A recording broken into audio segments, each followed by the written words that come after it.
আজকে আমি রিভিউ দেবো train number 22853 Shalimar to Visakhapatnam superfast এক্সপ্রেসে। এই ট্রেনটি কিন্তু সব স্টেশনে দাঁড়ায় না।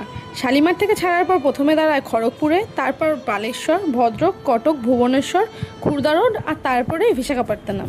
আর এটাই কিন্তু এই ট্রেনের সবথেকে বড় প্লাস পয়েন্ট যে সব স্টেশনে দাঁড়ায় না, ফলে খুব তাড়াতাড়ি তোমাকে তোমার গন্তব্যে পৌঁছে দেবে। এই ট্রেনটা শালিমার থেকে ছাড়ে বিকেল 5:25 আর পরের দিন ওই সকাল 7টা-8টা নাগাদ তোমাকে বিশাখাপত্তনমে পৌঁছে দেবে। আর ক্যাটাগরি হিসেবে তোমরা পাবে general, sleeper, first AC, second AC এবং থার্ড এসি। এই ট্রেনে কিন্তু কোনো প্যান্ট্রি কার নেই, তবে তোমরা অনবোর্ড বা ই ক্যাটারিং পেয়ে যাবে। আমরা যেহেতু থার্ড এসিতে গেছিলাম, তো পুরো কোচটাই কিন্তু ছিল একদম নিট অ্যান্ড ক্লিন, যেটা তোমরা দেখতেই পাচ্ছ।